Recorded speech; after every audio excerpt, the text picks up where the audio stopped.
Blessings, friends. It's Maya here with an Astro update. On October 21st, we have a new moon in the harmonious, diplomatic, social, and charming sign of Libra at 28 degrees. Those of you who have planets in the cardinal signs of Aries, Cancer, Libra, and Capricorn, or planetary placements around 28 degrees, will likely feel the effects of this new moon the most. A new moon is when the sun and the moon are coupled together in the sky, creating a time for seed planting, manifestation, and new beginnings. Libra represents themes of relationships, personal relationships, committed relationships, business relationships, marriages, contracts, negotiations, agreements, collaborations, and legal documents, as well as justice and fairness. We may see these themes highlighted individually or globally at this time.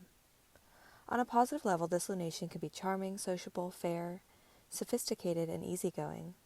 On a challenging level, this lunation can be indecisive, codependent, self-indulgent, and impatient. The ruler of this lunation is Venus, the planet of love, beauty, relationships, money, and justice. Venus is in her home sign of Libra at the time of this lunation, showing she expresses herself naturally with ease and support. Venus, the planet of love and beauty, is opposite to Neptune, the planet of dreams and illusion, in Aries. This could bring a dreamy, mystical, magical, and imaginative state to the forefront or background of our lives. Yet it can also bring Neptunian fogginess and illusion. Be mindful to not over-idealize particular relationships or dreams at this time.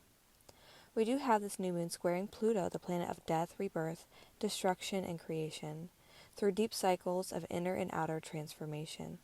Squares can bring about tension that can be overcome through hard work, a diamond polishing aspect. Such a square can bring positive transformation after upheaval, shadow work, and or facing one's innermost fears. We do have a grand water trine happening at this time, which can bring a sense of added emotional support, safety, and peaceful restoration of our inner worlds. Or for some, with Chiron, the wounded healer, opposite this new moon, it can activate emotional sensitive triggers.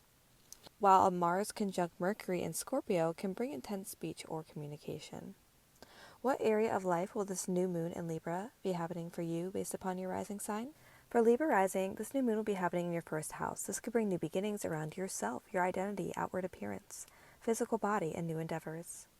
For Scorpio rising, this new moon will be happening in your 12th house. This could bring new beginnings around the hidden realms, subconscious belief systems, self-undoings, mysticism, spirituality, jails and hospitals, as well as retreats and ashrams.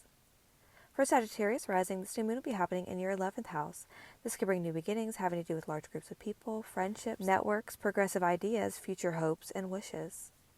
For Capricorn rising, this new moon will be happening in your 10th house. This could bring new beginnings having to do with your career, public image, status, achievement, authority, leadership, as well as notoriety. For Aquarius rising, this new moon will be happening in your 9th house. This could bring new beginnings having to do with long-distance travel, higher learning, religion, morals, publishing and teaching, gurus, pilgrimages, and government institutions. For Pisces rising, this new moon will be happening in your 8th house. This could bring new beginnings having to do with shared money, shared resources, investments, inheritances, taxes, loans, psychology, intimacy, and the occult. For Aries rising, this new moon will be happening in your 7th house. This could bring new beginnings having to do with personal relationships, committed relationships, marriages, business contracts, negotiations, agreements, and legal documents.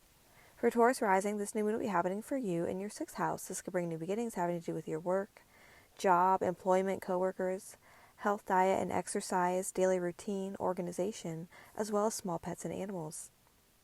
For Gemini rising, this new moon will be happening in your 5th house. This could bring new beginnings having to do with your creative expression, children, dating, romance, celebrations, joy, hobbies, and small businesses.